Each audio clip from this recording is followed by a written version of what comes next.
қазақ радиосынан мән кетті. Мен білмейтін Калифорния, мен білмейтін Нұртас тыңдамайтын. Сондай арзан дүниелер толып кетті. Өзіңіз атап отқан жастарға көңіліңіз не себеп толмайды? Мен қазақпын, жүре алмайтын, шаттанбаса күлмесе. Нұрлан Өнербаев сол анашым әнін өзі авторы секілді орындайды. Бір жердің азаматтары, бір туған жердің азаматтары.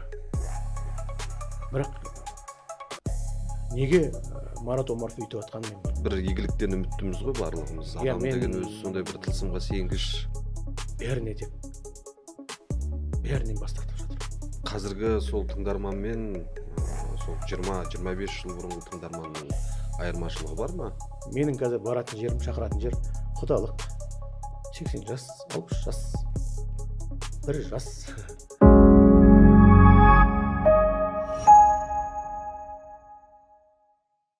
Армысыз көрермен, бұл Мәлім подкаст. Бүгін Мәлімнің алаңына танымал, талантты әнші ағамыз Смадияр Мырзағалиев келіп отыр.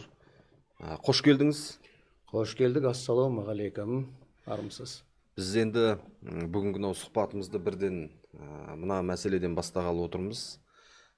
Өзіңіз кейін кездері айтып жүрсіз, жаңағы қазақ радиоларынан, қазақ радиосынан мән кетті, жоғары эстетикалық талғам жоқ деп. Бірінші әңгімемізді осы тақырыптан бастасақ. Мен оны дұрыс айттым ау деймін. Себебі бұрын енді мен бала кезден тыңдаймын ғой радионы, бала кезден. Мектепте оқып жүрген кезімізде әрқайсымыздың жастығымыздың астында мектепте 5 сомдық радио болатын. Өздеріңді білесіңдер ғой. Соны тыңдап жататынбыз. Дикторлардың дауысын жақсы көретін біз. Сол Омархан Қалмырзаұлы, Бүркіт Бекмағамбетов, Сауық Жақанов, айта берсең көп енді. Солардың дауысын тыңдап өстік қой. Менің өнердегі ұстазым Нұрлан Өнербаев та сол кезде диктор болған. Сондай адамдардың дауыстары біздің есімізде, құлағымызда қалды. 93-63 автобустардың ішінде дикторлардың хабарлауында, аялдаманы хабарлауында солардың дауыстары болған. Ал енді сол кезде аға буын үлкен апаларымыздың Роза Жаманова, Роза Орынбаева, Ермек Серкебаев, Нұрғали Нүсіпжанов, тағы да Жұмат Махамбетов, солардың дауыстары шырқалып жататын. Қазір енді радионың рейтингі түсіп кетті, қазақ радиосы. Себебі неге? Мен білмейтін Калифорния, мен білмейтін Нұртас тыңдамайтын. Сондай арзан дүниелер толып кетті да. Енді көпке топырақ шашуға болмайды, бірақ дегенмен радио қанша солардың дауыстарын қойғанмен радио жасармайды. Радио үлкейе береді. Сол үлкен кісілердің бізге қымбат дауыстар дейтін хабар болатын. Ертегілерді қалай оқитын дикторлар апамыз. Соның біреуде жоқ, естімейміз. Өзіңіз атап отқан жастарға көңіліңіз не себеп толмайды? Себебі әндерінде не дұрыс сөз жоқ, мән жоқ жастардың әндерінде. Өйткені мен бұларды тыңдамаймын. Мен тек қана жастардан тыңдайтын, өзімнің тыңдайтын адамдарым, тыңдайтын қарындастарым бар, тыңдайтын інілерім бар. Сіздіңше осы әнде орындаушылар, әншілер әннің мәтініне қаншалықты көңіл бөліп жатыр? Жалпы әннің мәтіні қандай болу керек деп ойлайсыз? Қазіргі композиторлардың, я болмаса ақындардың мен олардың талғамдарына таласым жоқ. Бірақ дегенмен арзан дүниелер жазылып жатыр.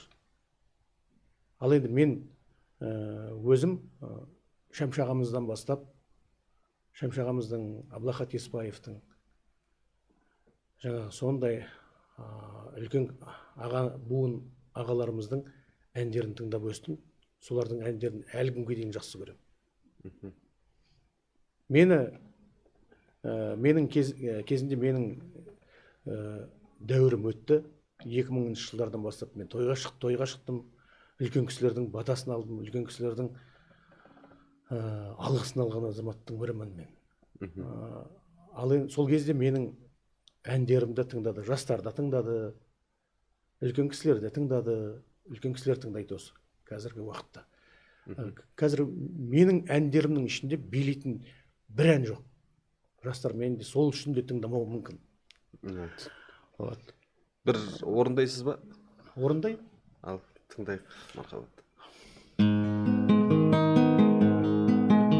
Мен қазақпын деген ән репертуарыма қостым оны да. Мен қазақпын жүре алмайтын жаттанбаса күлмесе. Мен қазақпын ішкен асын тастай салар жүрдесе. Мен қазақпын ашуланып талап қалар тірлікті. Шайға бола біргесе. Мен қазақпын ашуланып талқан қалар тірлікті. Шайға бола біргесе. Мен бұл күнде құл емеспін, күң емеспін, азатпын. Енді азатпын басымыздан өткен талай тозақ күн. Мен қазақпын жалғыз атын сыйға арнайтын қонаққа. Ертесіне қиналмайтын қазақпын. Мен қазақпын жалғыз атын сыйға арнайтын қонаққа. Ертесіне қиналмайтын қазақпын. Мен қазақпын басқа жанмын деп айтуға жоқ дәрмен. Мен қазақпын азапты да ғажапты да көп көрген. Мен қазақпын жүрегімде шырылдаған шындықты. Жасқамаңдар шоқпар мен. Мен қазақпын жүрегімде шырылдаған шындықты. Жасқамаңдар шоқпар мен. Мен қазақпын қазақпын деп айтамын. Халқым үшін қан додаға кірмей қалай жай табам. Менің қаным тебіренсе тентек каспий секілді. Қинайтұғын, ұймайтұғын, арнасына сыймайтұғын қайтадан. Менің қаным тебіренсе тентек каспий секілді. Қинайтұғын, ұймайтұғын, арнасына сыймайтұғын қайтадан. Менің қаным тебіренсе тентек каспий секілді. Қинайтұғын, ұймайтұғын, арнасына сыймайтұғын қайтадан. Қинайтұғын, ұймайтұғын, арнасына сыймайтұғын қайтадан. Нұрлан Өнербаевтың шәкірті болдым деп, сол шақтарға, сол кезеңдерге бір өтсек, қалай таныстыңыздар, табыстыңыздар, сіздерді жолықтырған өнер? Иә, мен Алматыда Зағиптар мектебінде оқыдым. Сол кезде ақындармен, композиторлармен, жазушылармен бізде кездесу өте көп болатын. Сосын әр сенбі, жексенбі күндерінде телевизор қарайтынбыз. Сол телеэкран арқылы «Хорошее настроение» дейтін концерт болатын. Тыңдап отырсам, гитарамен керемет бір ән шырқалып да. Анашым енді бір рет айтып кетті. Мә, ойбай, енді мен мына кісіні қайдан іздеймін? Әні құлағыма жағып тұр да. Жағымды дауыспен, қоңыр дауыспен, сондай дауыспен айтты да бұл кісі. Сосын келесі күні соны қайталайтын болды. Мен таң атпай тұрып, сол комнатқа кіріп телевизорды қайтадан қосам ғой. Сол кісіні күтіп отырмын, тағы айтты. Сосын бір магнитофонға жазып алғанбыз. Сосын мен бір айтып қарадым. Оның алдында мен ылғи да орысша әндерге әуес болып кеткенмін ғой ол кезде. Мгм. Сол кісі қалай шықты, мен сол кісінің әндерін үйреніп, сол орыстың әндері бәрі жайына қалды ғой. Сосын мен мұғалімдерге ұсыныс тастадым. Осы талай композиторлер, ақындар келіп жатыр ғой бізге. Мгм. Сол Нұрлан Өнербаев деген бір жақсы әнші бар екен. Соны шақырасыздар ма осы? Мен уже тауып қойғанмын ол кісінің қайда істейтінін. Ол кезде ол театрда істейді, радиоға ауысып келіп жатқан кезі. Мгм. Соны шақыратын болдық. Бір шақырдық, ол кезде Левитан, Әнуарбек Байжанбаев дүниеден озып жатады. Мгм. Ол келмей қалды. Ол кісі келмей қалды сол кезде, шақырған кезде. Әбден 70-40 өткеннен кейін сол кісіні қайтадан шақырдық. Ол келді. Мұғалім ұстаздардың алдында ән айтты ғой. Сол бір кезде мұғалімдер мына бала сіздің орындап жүрген әндердің бәрін айтады деп. Мені алдына алып барды, сахнаға шығарды. Сол кезде менің айтқаным, мен қазақ қыздарына қайран қалам дейтін ән болатын. Содан бері екеуміздің байланысымыз, творчестволық байланысымыз басталып кетті. Мен қандай ән сұрасам, ол ерінбей соған менікі, біздікі осы тесіп жазатын нәрсе ғой. Мен тесіп жазып отырамын өзімнің шрифтіммен, ол кісі айтып отыратын сол сөздерді. Сөздерді былай айту керек, бұзбай айту керек деп маған ылғи да айтып отыратын. Телефонмен сөйлесеміз сол кезде. Айтатын сөзі маған ылғи да сабағың жақсы оқы деп айтып. Содан бері екеуміздің танысқанымызға, бір-бірімізді тапқанымызға, өнеріміздің ұштасқанына уже 38 жыл болған екен. Бір кісінің ғұмырындай. Сосын Атырауға келді бір жылдарда, 2018-де ма, мені сахнаға шығарды. Егер де мен қазір менің қасыма келіп ән айтпаса, менің айтып отқан сөзімнің бәрі жоққа шығар еді. Сондықтан Смадияр шақырам деп, екеуміз Мел Сөзбековтің әні Төлеу Үшқоңыровтың сөзіне жазылған Тобылғы сай дейтін әнді бірге айттық. Сол. Осы кейінгі кездері бір дау шықты ғой, жаңағы Нұрлан Өнербаев сол Анашым әнін өзі авторы секілді орындайды. Жаңағы автордың, композитордың аты жазылмайды деген осы Омаровпен арасындағы сондай бір әңгіме болған жоқ па еді? Болды. Оны қалай қабылдадыңыз? Жалпы бұл жағдайдың өзі сіздіңше қаншалықты дұрыс дүние? Мен ол кісілердің арасында қандай әңгімелер болған білмеймін. Бірақ егер де Нұрлан Өнербаев бұл әнді алып шықпаса, ән танылмас еді. Елдің құлағына жетпес еді. Марат Омаровтың әні екені рас, Қайрат Жұмағалиевтің сөзіне жазылғаны рас. Бірақ ол айтады, меніңше айтады ол Марат Омаровтың әні деп. Ал енді екеуі былай қарағанда бір жердің азаматтары, бір туған жердің азаматтары. Бірақ неге Марат Омаров өйтіп атқанын мен білмеймін. Мен жалпы Өнербаевты жамандыққа еш уақытта қайған емеспін, жамандамаймын да. Мен үшін Өнербаевтан артық мен үшін адам жоқ сияқты. Осы шәкірт болдым деп айтып отырсыз ғой. Өзіңіз шәкірт тәрбиелеп жатырсыз ба? Мен шәкірт тәрбиелеп жатқан жоқпын, себебі мен өзім біреуге шәкіртпін ғой. Маған шәкірт болғысы келіп жүрген студенттер бар, айтады. Бірақ енді мен қалай дейін,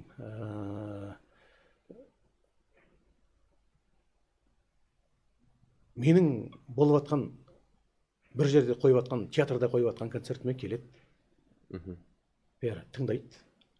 Университетте кейде кездесулер болайын деп жатқан сияқты. Барсам тыңдайды. Күні кеше осы Астанаға келместен бұрын мен бір мектепте концертте болдым. Табыл Досымовты зерттеп жатыр екен бәрі.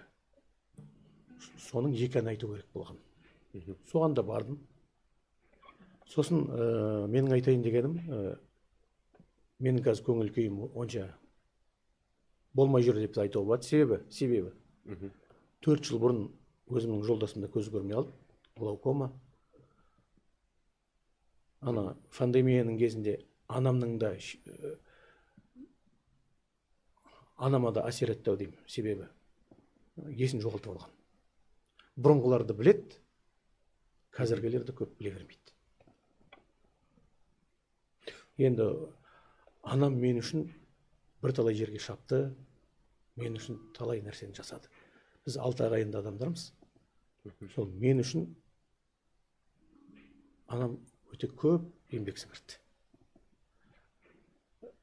Балдар үшін 5 адамның жұмысын атқарды.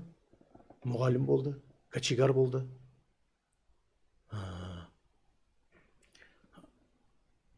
Воспитатель болды, тәрбиеші. Нянечка болды. 5 адамның жұмысын атқарып, бізді өсірген Абзал ана. Сол қазір сөзіңіз аузыңызда, қазіргі 8-ші осы желтоқсанда 83-ке толады.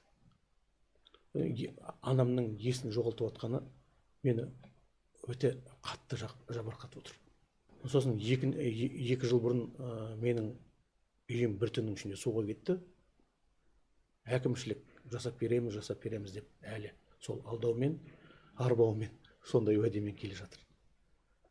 Сол менің көңілімнің толмайтын соларға. Барлығы бірінің үстінен бірі қабаттасып келді дейсіз. Иә, таңертең жолдасымды далаға шығарам, жұмысқа кетем, жұмыс жасаймын. Зағиптар қоғамына қарасты өндіріс мекемесінде жұмыс жасаймын. Кешке келіп шаршағанға қарамай тағы далаға шығарамын. Сол бірінші қызым тұрмыста, екіншісі студент, оқуды бітіріп жұмыс жасап жатыр. Үшіншісі осы Астанада Есіл университетінде 4-ші қызымыз 11-ге толды. Мамасын сол қарап, тамағын беріп, тамағын пісіріп, сөйтіп баптап отыр. Осы қиындықтар ғой, енді кейінгі осы бір 4 жылдың ішіндегі сол дүниелер сіздің жаңағы шығармашылық кеш өткізуіңізге бір іштей тоқтатып тұрған дүние болып тұр ғой. Иә. Әйтпесе мен естуім бойынша жігіттерден де ұсыныстар көп түскен. Түсті. Мен енді оны жоққа шығармаймын. Себебі Тәуірбек Бозекенов деген менің әндерімнің жанашыры ютубқа да салып атқан сол, тиктокқа да салып атқан сол. Әйтеуір сол қандай бағдарлама болмасын, сол өзіне алып, сол бәрін ютубқа салып атқан сол. Бір ютуб каналында ылғи гитаристер, ішінде мен бармын, Өнербаев, Досымов, Зәмзәм Дәуітов, Қорабай Есенов, Мақсұтқан Диханбаев, көп енді гитаристер. Сондай жағдайлар, қиындықтар өтіп жатыр. Бірақ негізі алда жоспарыңыз бар ғой? Жоспар бар. Әйтеуір бір игіліктен үміттіміз ғой барлығымыз. Адам деген өзі сондай бір тылсымға сенгіш. Иә, мен жақсы боларына сенемін. Сенім жоғалтқан адам емеспін. Енді қазір мені талай жерге шақырып жатыр, бірақ осындай көңіл күймен бәрінен бас тартып жатыр. Айтпақшы, сол гитаристердің ішінде ол да менің ұстаздарымның қатарында Ержан Белғозиев деген. Онымен ылғи да хабарласамыз. Творчестволық кеш өтті, өте аншлаг болған екен. Сол мен оған қуанамын. Ержан Белғозиев өте мықты гитарист, күйші, күй тартады гитарамен. Сондай азаматтар. Сол барып кездестім, 25 жылдан кейін көріп тұрғам. Кездестім өткенде. Жақсы, балдар өсіп келе жатыр.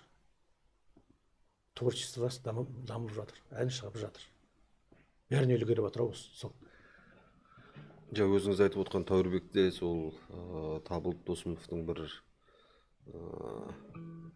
туындыларын насихаттайтын өзі де сазгер жігіт қой.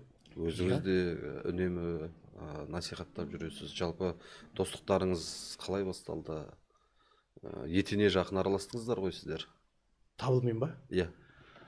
Тәкеңмен араласуымның себебі, мен о кезде Зағиптар қоғамында клубта істеп жүрмін.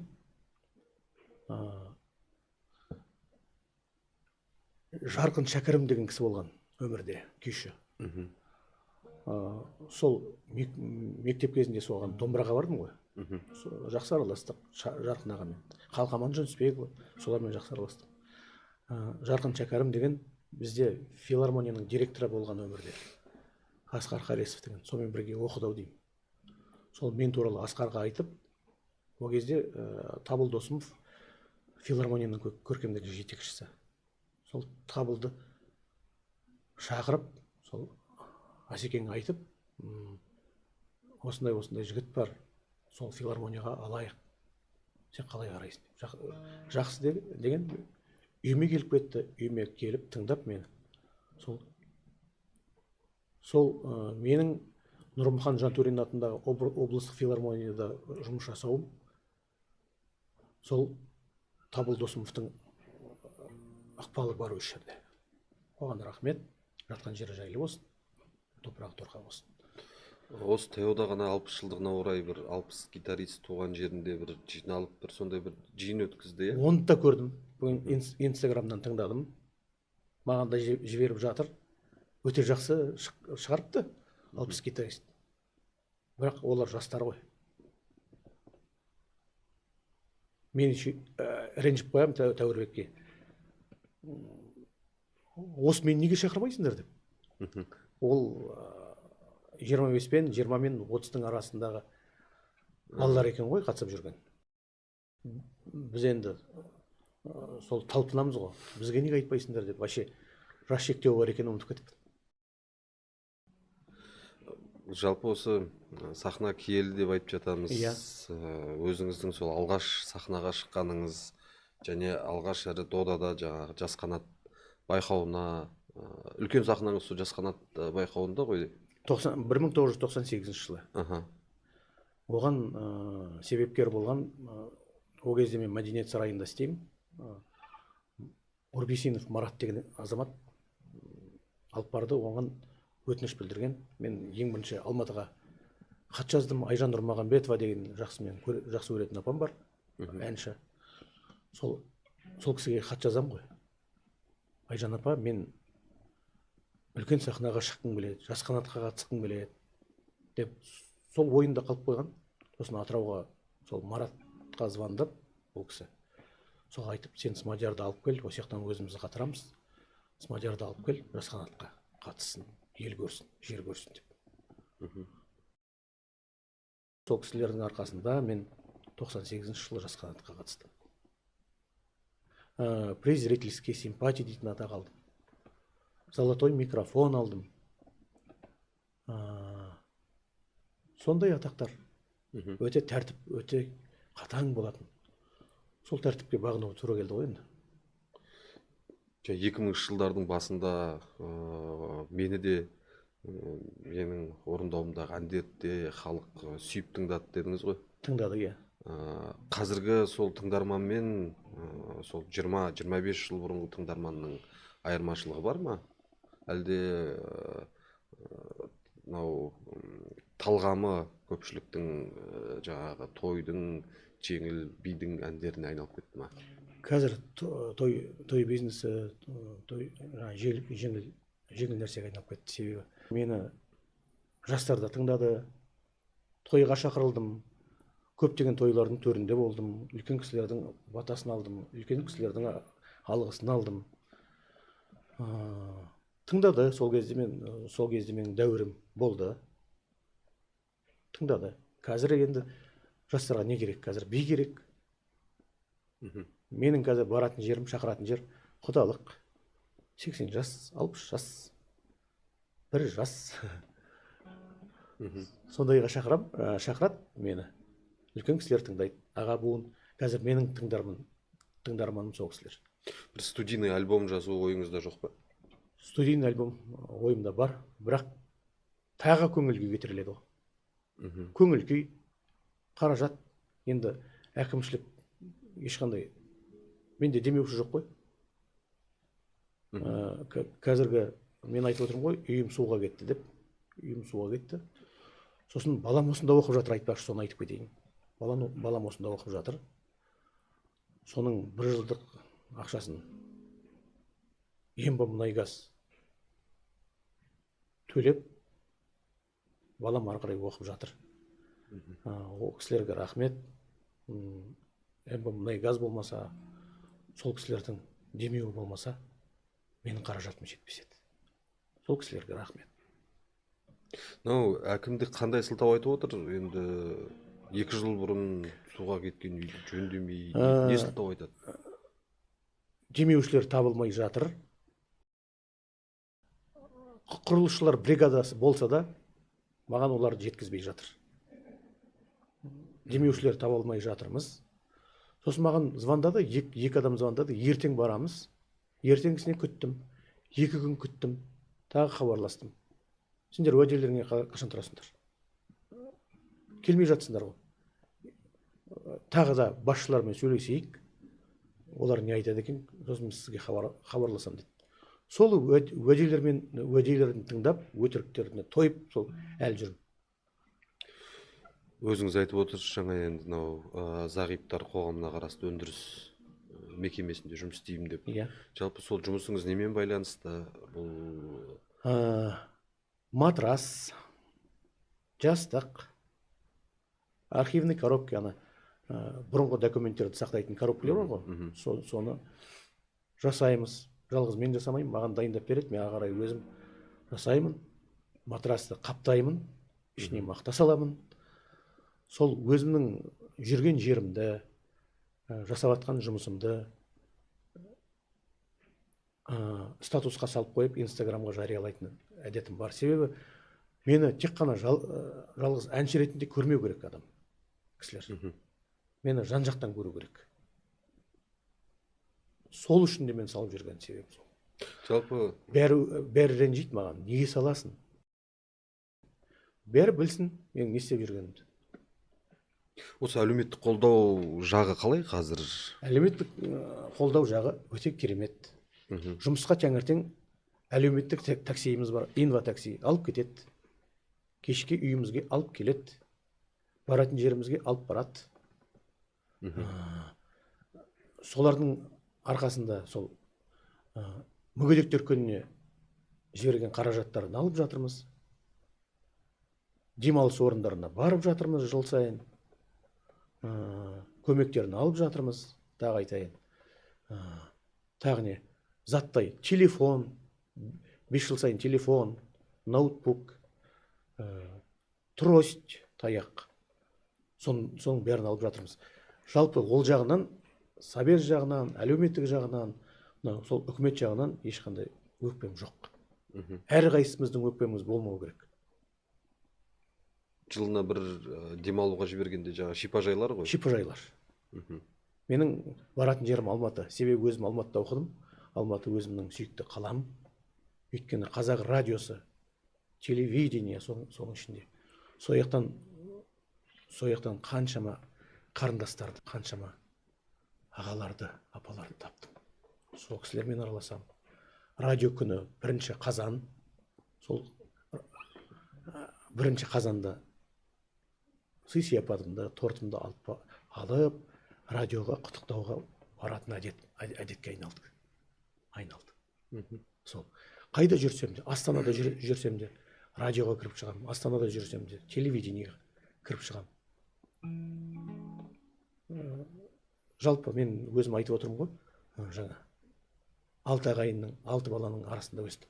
Бәрі анамыздың қасында, әкеміздің қасында. Олар оқыды Атырауда. Мен Алматыда оқыдым. Сондықтан мен сондайда алыста оқыған баланың үйде өскен баламен тең емес екенін білдім мен. Анаңыз туралы бір ән орындайсыз ба? Орындаймын. Қонысбай Әбілов деген ағамыз, содан кезінде, тірі кезінде, көзінің тірі кезінде сұрап едім. Рамазан Стамғазиев орындады бұл әнді. Орындамаған кісі жоқ сияқты, бірақ сол кісілерге қарап, тыңдап, өзімнің репертуарыма қосып едім.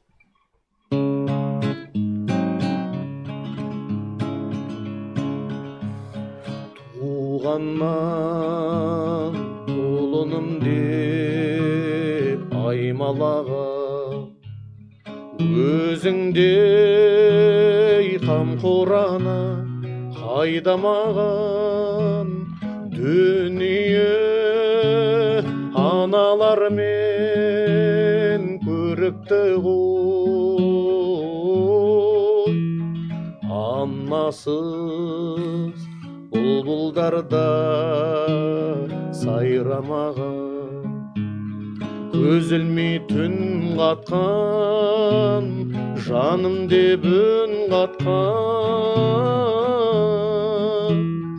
әлдилеп баласын мәпелеп өсірген, мың алғыс анашым, әлдилеп баласын мәпелеп өсірген, мың алғыс анашым.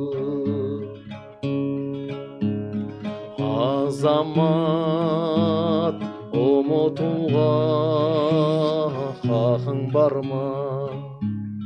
Ақ сүтін емген ғалым ақындарда көгінде ұшып жүрген бақыт құсы, анасыз сірә саған жақын бар ма? Үзілмей түн қатқан, жаным деп үн қатқан, әлдилеп баласын мәпелеп өсірген, мың алғыс анашым, әлдилеп баласын мәпелеп өсірген, мың алғыс анашым. Анасыз керек емес тақтамаған, адам бар ана сүтін ақтамаған, перзент боп жер бетінде жүрмісіңдер, ананың махаббатын сақтамаған, үзілмей түн қатқан, жаным деп үн қатқан, әлдилеп баласын мәпелеп өсірген, мың алғыс анашым, әлдилеп баласын мәпелеп өсірген, мың алғыс анашым, мың алғыс анашым.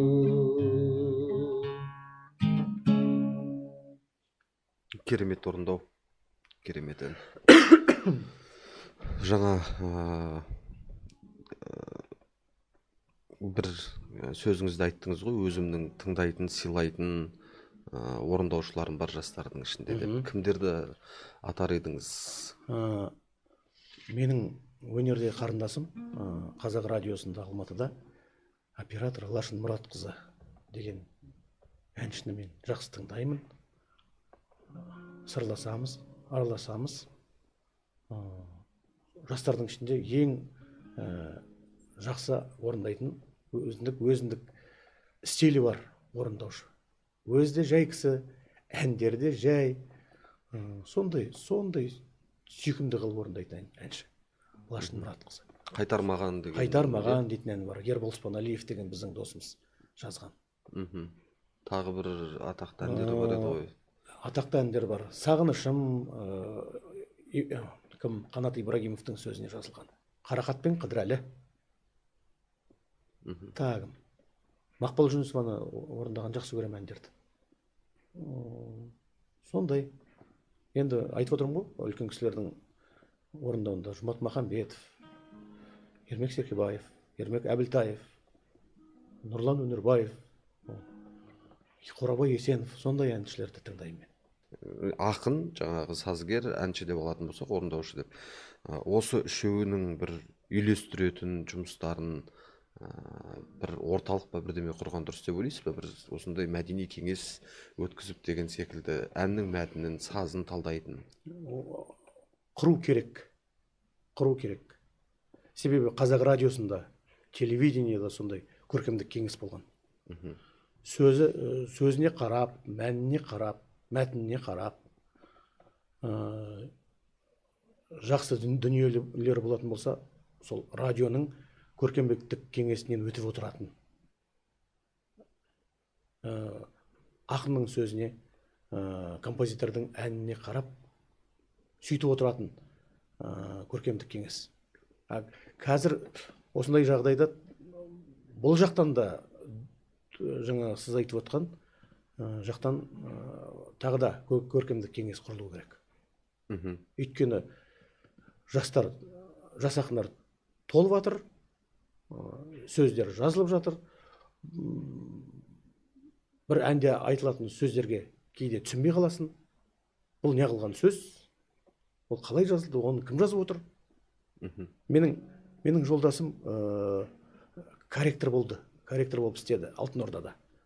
Сол әрбір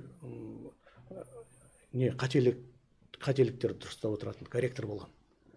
Мен қазір бір ән айтып отырсам, тоқташы дейді.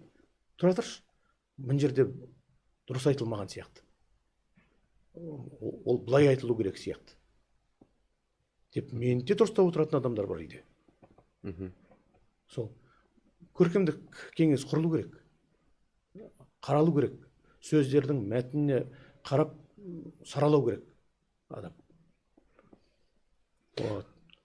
Менің айтарым осы. Нұрлан Өнербаевтың жаңағы Мен қазақ қыздарына қайран қалам деген әнін орындадым дедіңіз ғой. Иә. Соны сұрасақ сізден, сол әнді бізге де бір орындап берсеңіз. Айтайын. Сосын менің айтайын дегенім, бәрі ойлайды. Нұрлан Өнербаевқа пародия жасайды, копия жасайды. Ол копия емес, ол пародия емес. Мен ол кісіге пародия жасамаймын. Өйткені даусым ол кісіге, сол кісінің даусына келді. Мен онымен ештеңе істей алмаймын. Мен жүрсінге жасау мүмкін. Құрметті айтыстың көрермендері деп мен жүрсін ағаға жасау мүмкін. Себебі ол кісінің дауысын, сөйлеген сөзін жақсы көрем. Сондайларға мен жасау мүмкін. Ал Өнербаевқа мен пародия еш уақытта жасаған емеспін. Әнге кезек берейік. Мен қазақ қыздарына қайран қалам. Сол 16 декабрьге, желтоқсанға арналған ән сияқты болды.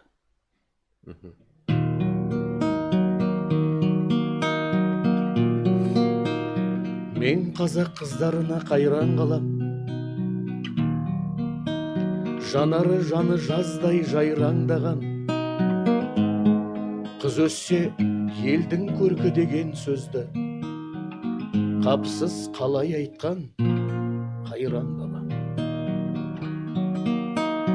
Намысын бермеу үшін күн жатқа қолдан, арулар аз болды ма атқа қонған,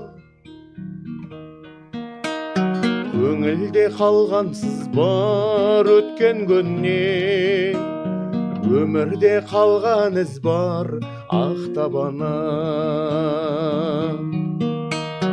Көңілде қалғансыз бар өткен күннен, өмірде қалған із бар ақтабана.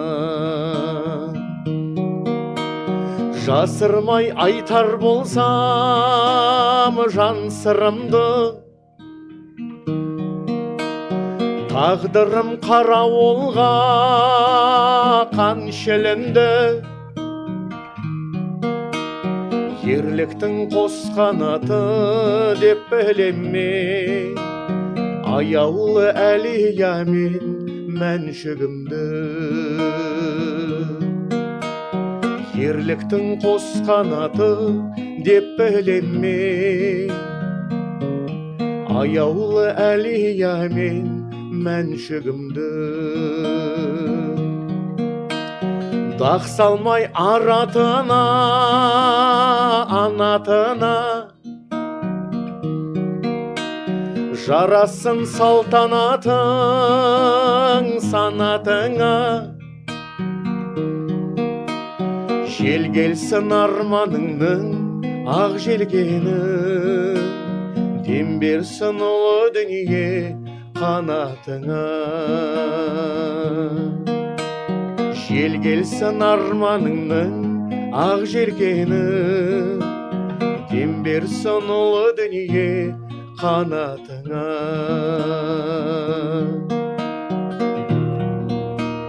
Сүймеген сен азамат, азамат ба, көңілім тәрізді аппақ таза мақта.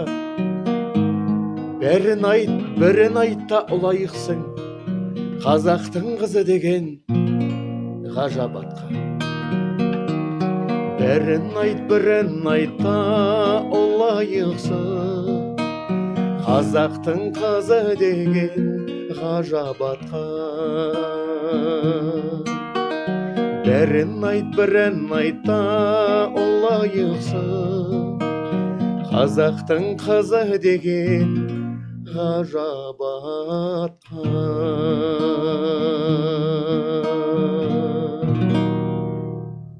Сізге ертерек мынау тұрмыстық, моральдық өзіңіз ішкі жан дүниеңіздегі күйзелістерден арылып, үлкен бір шығармашылық кешіңізді өткізуді және сол кеште сіздің сол осы бір ғажап әндерді орындағаныңызды көруді жазсын. Сізге шығармашылық табыс тілейміз. Құрметті көрермен